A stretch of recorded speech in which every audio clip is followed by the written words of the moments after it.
The earth is flat and motionless. God is so good. I'm so glad to be out of the house, girl. In the house all summer. Woo! I can get out now. Let your hair blow in the wind. What you do? My wig. What happened to it? What happened? Oh my God.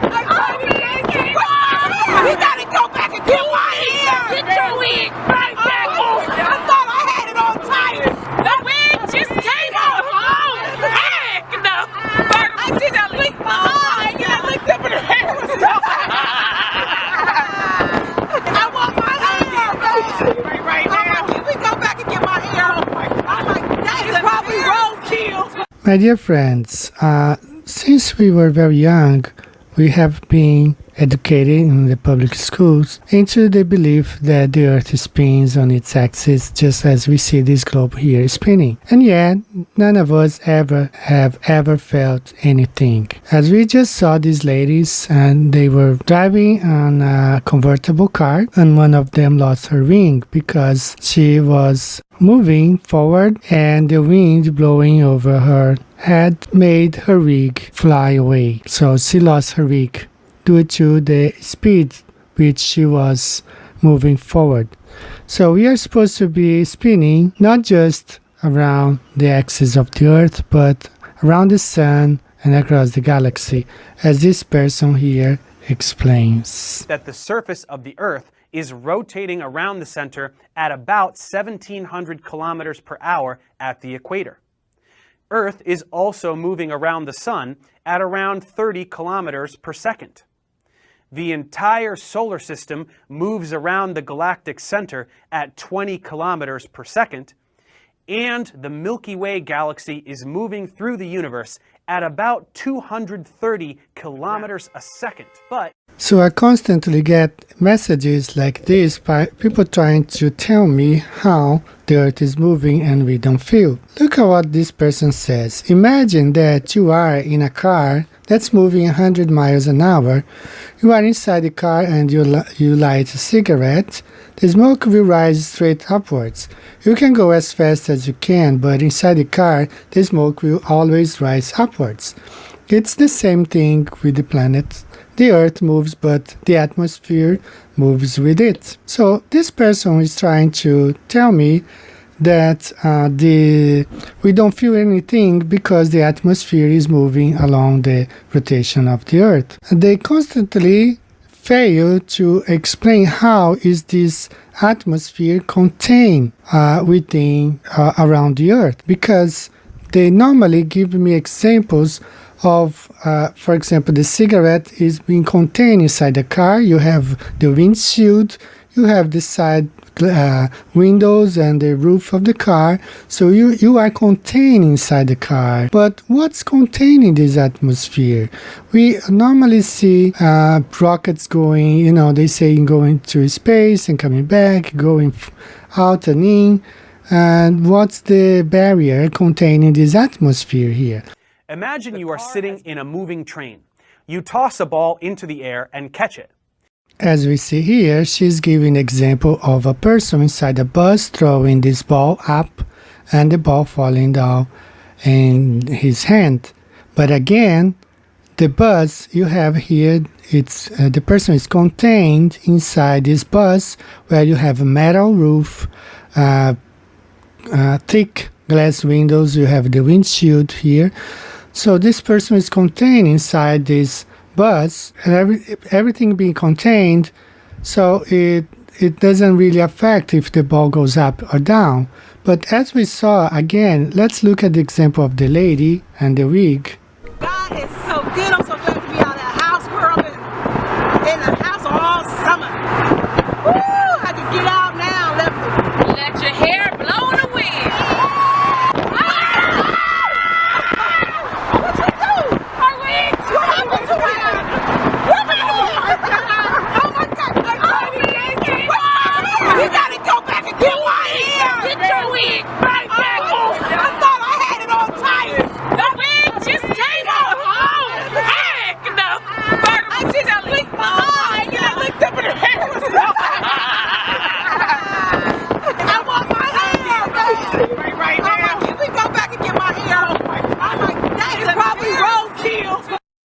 So somehow they want us to believe that the Earth is performing these three movements: running, spinning around itself, around its axis, and then spinning around the sun, as we see in this illustration here, in this animation.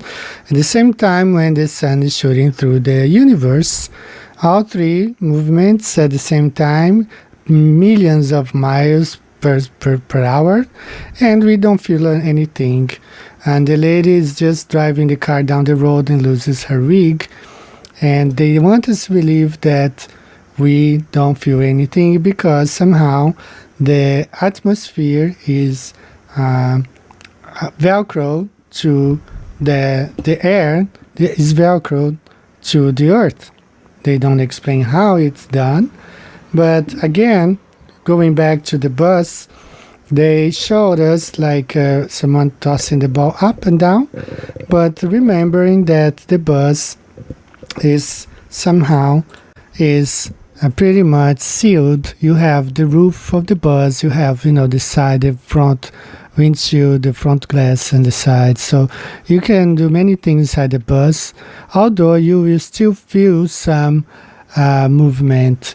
Yeah. Okay. Same thing if you were inside a train. I have taken this train here in Japan quite often, the famous bullet train. And the same thing happens when you are inside an airplane. You can throw things, up and down, and it still will fall in your hands. But remember that only because you are contained inside that environment. You have a metal roof many times, sealed everywhere, especially in the case of an airplane where there is pressurization. And now what happens if some of this pressurization escapes? What happens? So let's look at two examples in aviation where there were depressurization during a flight. And let's see the consequences. Let's look at these two flights. Aloha Airlines Flight 243. A 737 loses a giant chunk of fuselage mid-flight, causing a decompression so powerful it kills a flight attendant. I saw what I think was the stewardess's feet as she was being sucked out of the plane. A textbook example, April 28, 1988, when a 737 famously lost part of its fuselage in midair. 1:30 p.m., Aloha Airlines Flight 243 takes off on its 9th inter-island hop of the day. The flight from Hilo to Honolulu should last just 35 minutes.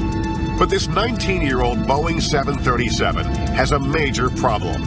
Growing cracks in its skin that are visible, yet they've gone undetected.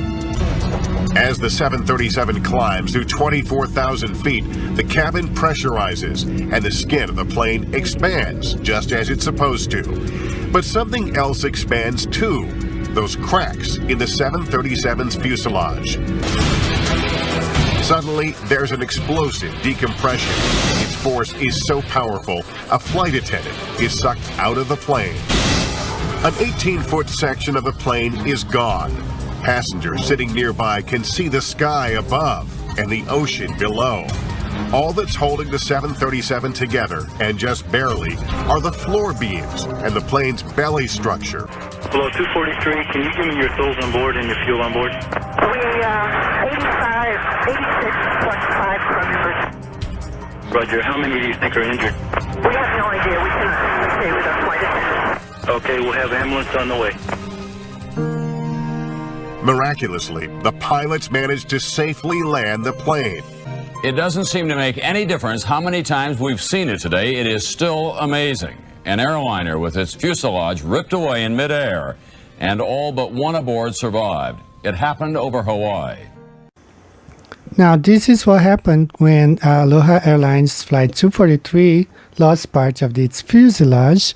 One flight attendant was sucked out of the airplane, and nobody would really remain there if they were not with their seatbelts on, because they were flying, they were moving forward, but they have lost the protection that was protecting them from the winds outside. So no longer nobody there could throw any ball up and fall into their hands, because that would not be possible. They were not contained anymore. Now let's look at another example, very similar to Aloha 243, is United Flight 811. Let's look at this one. United Flight 811.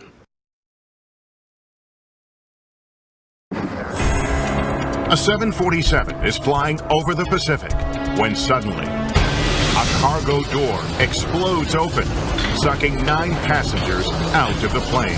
It went from a perfectly normal, calm, serene situation to absolute pandemonium. But for the passengers of this unlucky flight, that trust is about to be shaken when a cargo door explodes open in midair. These dramatic animations put you next to the plane as the forward right cargo door rips open in flight, slams upward, creating a gaping hole in the fuselage, and then falls from the plane. The resulting massive depressurization sucks out 2 rows of seats and 9 passengers. The structural integrity of the main deck has failed extensively.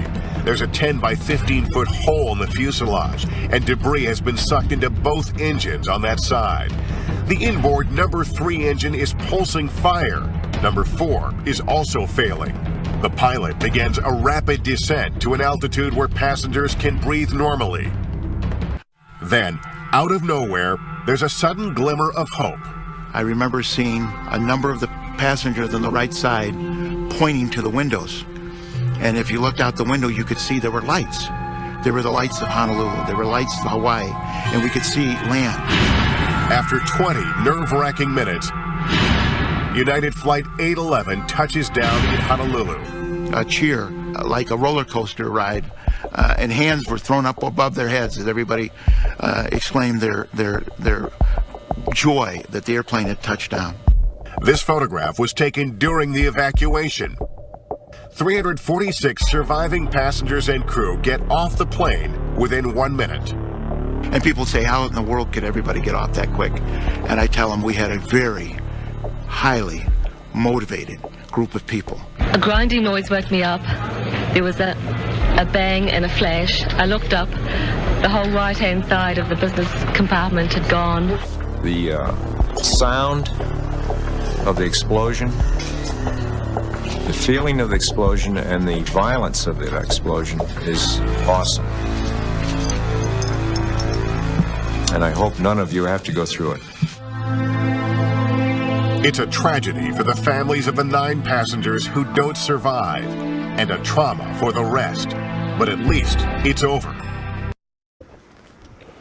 So guys, as you see here in this example with United Flight 811, once the fuselage exploded, 9 passengers were sucked out of the plane. Nobody could do anything like tossing ball up and not feeling the effects of the wind blowing upon them, because they were no longer sealed and protected under the fuselage of the airplane. Now, this is where the problem with the globe starts, because they say we are spinning around the sun at the same time, spinning on its axis, the Earth is spinning on its axis, and nobody can feel anything.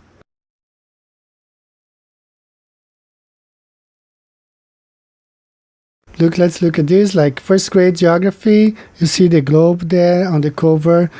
2nd grade, same thing, the globe on the cover of the book. 3rd grade, the same thing. And you can imagine 12 years listening to the same thing and seeing the same thing. Is like brainwashing. By the time you leave high school, you cannot think other way, you cannot think for yourself, because you have been brainwashed for 12 years with image of a globe and the same story being told over and over. They are totally different environments. The train, the bus, or the airplane is being contained inside, sometimes heavy fortification, difficult to penetrate, when Earth is just out there. There's nothing, no barrier between us and space. Rockets go in and out, and they wanted to believe this is what's happening on Earth. As we see here, smoke arising from an object in motion, and you see like the train is moving forward. You see all the smoke being left behind. But look at this picture here, this volcano. The Earth is supposed to be spinning, and you see this smoke going straight up.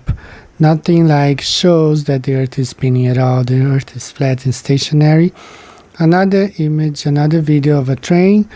Moving forward, you see the smoke being left behind because of the movement of the train. And one more time, you see this volcano erupting, the smoke going straight up. No sign of motion from the Earth. Smoke rising from a motionless Earth. No sign at all the Earth is spinning or moving, going around the sun. One more time, another train coming, and the smoke being left, moving as the train moves forward. The smoke is left behind. But again, one more time here, another volcano erupting, and the smoke goes straight up.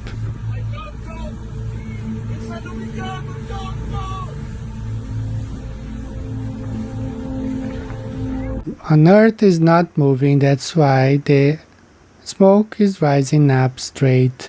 We are not going anywhere. The Earth is not spinning.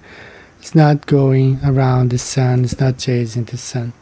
So what is left for us? I mean, we have been brainwashed into believing this idea of a spinning globe going around the sun. It's a big lie.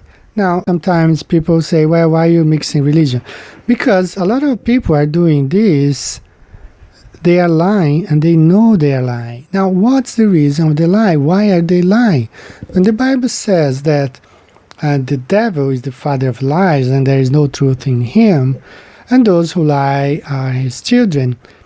So I want you, if you're lying because you're getting paid for, remember that you're doing what your father does best, which is lying. So you are the children of the devil if you're doing this because you're getting paid for that.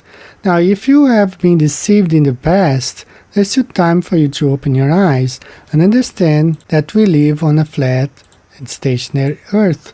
The Earth does not move. The sun and the moon circles around us, around and above Earth. It's not the other way around. What we have been told as children is a big lie, and we have to rethink the things that we once learned. We need to throw away all the garbage from the books, the school books, geography books, all the garbage that we learned when we were kids until young adults, and we have to renew our thoughts and understand that the Earth does not move. It has never moved and will never move. Whether you look at this as a religious matter or just what you can observe, the Earth doesn't move. This is how it is. The objects move around us, above and around us.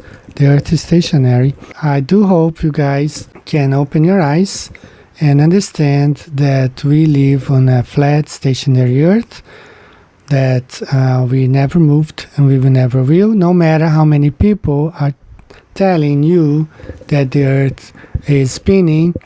It doesn't make it a lie truth just because billions of people are telling you.